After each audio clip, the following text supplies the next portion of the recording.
Vous entendrez des politiciens, des figures religieuses ou encore des influenceurs vous mettre en garde contre les dangers du relativisme. Mais qu'est-ce que c'est exactement que le relativisme? Grâce à cette vidéo, si vous restez jusqu'à la fin, vous en connaîtrez plus ou moins toutes les définitions, ce que ça représente et ce que c'est exactement. Bien peu prennent le temps d'expliquer ce que cette notion signifie réellement. Alors pourquoi le relativisme suscite-t-il autant d'hostilité? C'est aussi une question à laquelle je vais répondre dans cette vidéo. Bien sûr, je ne pourrai pas traiter tous les aspects de cette philosophie, mais comme dans toutes mes vidéos, vous aurez les sources en description, vous pourrez ainsi faire vos recherches par vous-même, et à la suite de cette vidéo, vous aurez déjà une très bonne base. Mais avant de continuer cette vidéo, j'invite les plus généreux d'entre vous à me faire un don sur Ko-fi. Vous avez le lien directement dans la description, et si vous me faites un don de plus de 30 €, vous avez une option où vous pouvez sélectionner un appel gratuit avec moi pendant 30 minutes. Si vous êtes écrivain, je peux aussi vous aider, vous avez toutes sortes de services sur mon site, et si vous voulez créer votre biographie, n'hésitez pas à me contacter car c'est mon métier. Dans tous les cas, si vous êtes intéressé, vous pouvez aller sur mon site et vous aurez toutes les informations. Vous pourrez également me contacter si vous souhaitez discuter avec moi. La première chose à comprendre, c'est que le relativisme n'est pas une position éthique à proprement parler. C'est une position méta-éthique. Cela signifie que nous ne jugeons pas ce qui est bien ou mal, mais jugeons sur la manière dont nous définissons ce qui est bien et mal. En résumé, un relativiste est quelqu'un qui pense que plusieurs systèmes de valeurs ou jugements moraux peuvent être valables en fonction du contexte culturel, social ou historique dans lequel il s'exprime. Selon le philosophe Christopher Gowan, le relativisme peut être décomposé en 3 niveaux principaux. Premièrement, le relativisme descriptif. C'est une observation anthropologique. À ce niveau-là, on remarque que la majorité des humains sont en profond désaccord sur les valeurs morales. Et pas seulement sur des faits, mais aussi sur des principes. Autrement dit, nos jugements moraux diffèrent d'une culture à l'autre et parfois d'un individu à l'autre. Prenons un exemple. Imaginons 2 personnes débattre de la peine de mort. Si leur désaccord est factuel, par exemple sur son efficacité dissuasive, alors des données factuelles peuvent potentiellement trancher. Mais si leur désaccord est moral, par exemple il est toujours inacceptable de tuer même si c'est un criminel, alors aucun fait empirique ne pourra véritablement convaincre celui qui s'y oppose sur le plan éthique. Le philosophe C.S. Lewis affirmait d'ailleurs que de nombreux désaccords moraux sont en réalité des désaccords de faits mal identifiés. Mais selon le relativisme, certains conflits éthiques sont irréductibles, enracinés dans des visions du monde différentes. Deuxièmement, on a le relativisme normatif. Le relativisme normatif affirme que chaque culture ou société a le droit de définir ses propres normes morales et que ces normes ne peuvent pas être jugées comme universellement vraies ou fausses. Par exemple, dans certaines sociétés traditionnelles, des pratiques comme la polygamie ou certaines formes de justice coutumière sont acceptées et valorisées, tandis que dans d'autres, elles sont condamnées. Le relativisme normatif soutient qu'il serait ethnocentrique et injuste d'imposer un système moral unique à toutes les cultures. Ce principe est d'ailleurs souvent invoqué dans les débats sur le multiculturalisme ou les droits humains, posant la question de savoir jusqu'où doit aller la tolérance face à des normes très différentes, voire choquantes selon notre propre culture.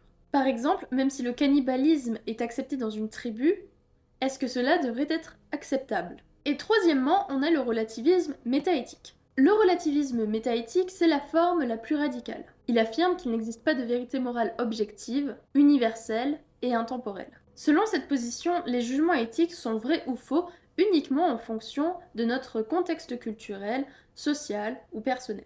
Par exemple, ce qui est perçu comme juste dans une société peut paraître absurde pour une autre, sans qu'il y ait un critère supérieur permettant de juger. Cela signifie donc que les concepts de bien ou de mal ne sont pas fixes, et laisse penser que ce sont uniquement des constructions sociales. Ce relativisme radical soulève des questions difficiles. S'il n'existe pas de moralité universelle, comment fonder des notions comme les droits humains, la justice ou la morale? Comment avoir des principes? Il y a encore beaucoup à dire sur cela et je vais continuer dans la suite de la vidéo, donc je vous invite à rester jusqu'à la fin.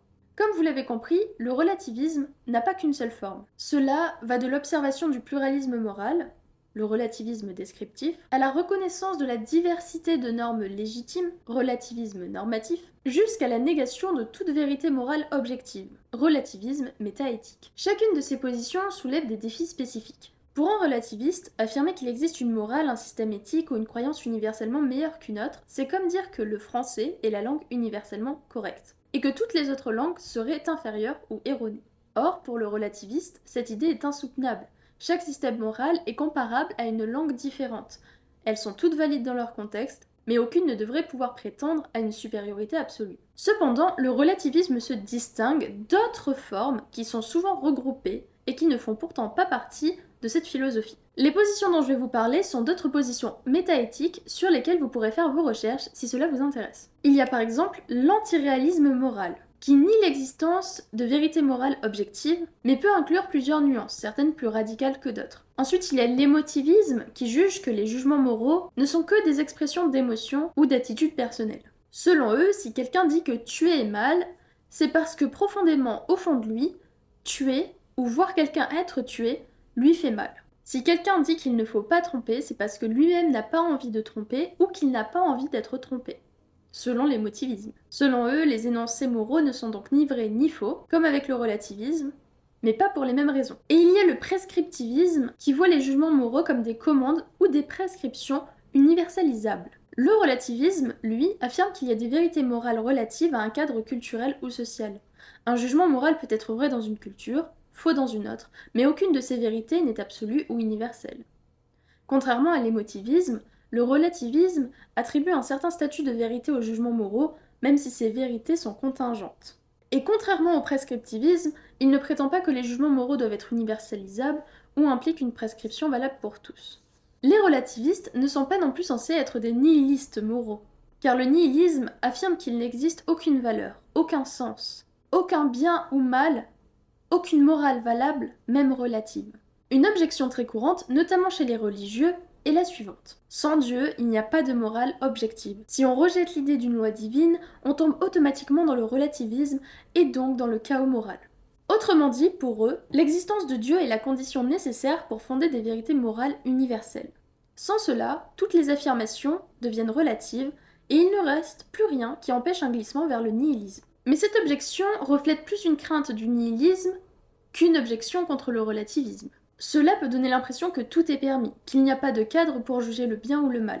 Les religieux voient souvent cela comme un signe dangereux d'effondrement des valeurs. Cela peut créer une large perte de sens et un monde fragmenté. Pourtant, le relativisme ne conduit pas nécessairement au nihilisme. Reconnaître la pluralité des morales ne signifie pas rejeter la morale elle-même. De plus, la peur que sans Dieu tout est relatif peut être tempérée par des réflexions philosophiques qui cherchent d'autres fondations à la morale, comme la raison humaine, le consensus social, les droits humains universels, ou encore une éthique pragmatique fondée sur l'expérience partagée.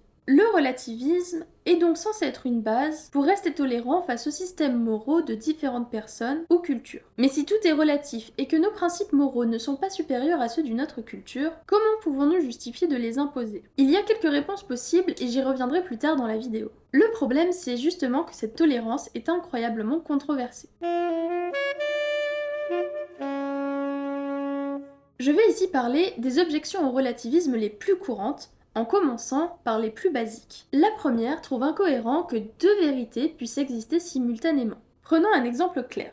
Dans la culture A, tuer un criminel est moralement juste. Dans la culture B, tuer en toutes circonstances est immoral. Si le relativiste affirme que les deux croyances sont vraies, il semble donc y avoir une incohérence. On ne peut pas dire qu'il est moralement juste et moralement injuste de tuer. Ce type d'incompatibilité semble invalider la position relativiste, car deux affirmations opposées ne peuvent pas être vraies en même temps. Mais voici la manière dont un relativiste peut répondre à cette objection. Il pourrait dire que ce que la culture A affirme, c'est que dans son cadre de référence, tuer est juste, et la culture B affirme que dans son propre cadre, c'est injuste. Ces deux affirmations ne sont pas logiquement contradictoires car elles ne se basent pas sur la même réalité. Autrement dit, la clé c'est le contexte. Chaque jugement est vrai relativement à un système de valeurs. Un relativiste ne dit pas que tuer est à la fois bien et mal, mais plutôt que tuer est bien selon les normes A et mauvais selon les normes B. En France, on conduit à droite. En Angleterre, on conduit à gauche. Ces deux règles sont vraies dans leur contexte, et pourtant incompatibles si on les applique au même endroit. Et le relativiste ne dit jamais qu'il faut appliquer toutes les morales partout et en même temps. Il dit simplement qu'aucune ne doit avoir le droit de prétendre aux autres. La difficulté du relativisme ne vient donc pas tant de cette soi-disant contradiction, mais plutôt de ses implications pratiques et morales. Si toutes les valeurs morales se valent dans leur contexte, alors peut-on condamner l'esclavage, le viol, la torture ou le génocide quand ils sont considérés comme justifiables dans une culture donnée? C'est là que les relativistes sont le plus souvent mis en difficulté, car leur théorie semble les empêcher de critiquer des pratiques moralement révoltantes. Le relativisme peut alors risquer de devenir un outil de neutralisation morale, voire de complicité involontaire avec la criminalité et l'oppression. Mais est-ce que l'objectivité et la rationalité sont des préconditions à la motivation morale? Pour les objectivistes moraux, la moralité présuppose l'objectivité et la rationalité. Si un acte est moralement bon, c'est parce qu'il est objectivement bon, et qu'il existe une raison existentielle de le faire. Selon Kant, une action n'est morale que si elle obéit à la loi morale universelle que tout être rationnel peut reconnaître. Selon Platon, les valeurs morales sont comme les mathématiques, vraies indépendamment de nous. Mais pour les subjectivistes, non. Selon eux, la moralité naît de l'émotion, pas de la raison. On peut savoir ce qu'il faut faire, mais seule l'émotion va nous pousser à agir. L'objectivité ne crée pas l'obligation morale. Ce qui motive moralement, c'est un sentiment de bienveillance, d'aversion ou de honte. Et selon une perspective évolutionniste, la morale découle de l'instinct social. Pour les relativistes, la moralité est toujours située culturellement. Ce qui est rationnel dans une culture peut sembler stupide pour une autre. La motivation morale naît donc d'un vécu, d'un cadre partagé, pas d'une vérité universelle. Une personne agit moralement parce qu'elle a intériorisé un système de normes, pas parce qu'elle a déduit des principes objectifs. Donc la rationalité morale elle-même est relative, et pas universelle. David Wong affirme que la morale joue un rôle important au niveau individuel, en façonnant le caractère et en précisant ce qui rend une vie digne d'être vécue ou non. Il reconnaît que malgré la diversité culturelle, les êtres humains ont des besoins et désirs fondamentaux communs, physiques, sociaux, cognitifs, qui forment un cadre dans lequel la morale doit s'inscrire pour rester pertinente. Ainsi, la morale ne découle pas de ses besoins, mais pour être efficace, elle doit les respecter.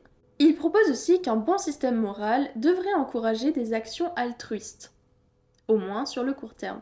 Dans ce cas, on peut juger une morale tout en reconnaissant son essence. Pour reprendre la métaphore du langage, si une langue est trop peu fournie, ou pas assez développée, qu'elle ne contient pas de verbe ou de conjugaison, elle peut empêcher une communication efficace. Dans ce cas-là, elle peut être jugée moins efficiente qu'une autre. Et il en va de même avec un système de valeurs, des croyances ou une morale. Ce qu'il faut retenir ici, c'est que nous avons souvent tendance à renier les parties intéressantes d'une idée quand nous la rejetons. Parfois, nous sommes en contradiction avec des idées qui pourraient nous apporter une certaine sagesse. Alors qu'avons-nous de bon à prendre du relativisme? D'un côté, il permet d'éviter une forme de fanatisme. Il propose qu'il existe différentes croyances et systèmes moraux pour prendre en compte à quel point il est difficile, parfois, de faire changer d'avis une personne. Que ce n'est pas forcément une très bonne idée de contredire des croyances aussi profondes. Et que si nous sommes en désaccord, nous devrions investiguer sur les raisons de pourquoi cette personne a de telles valeurs.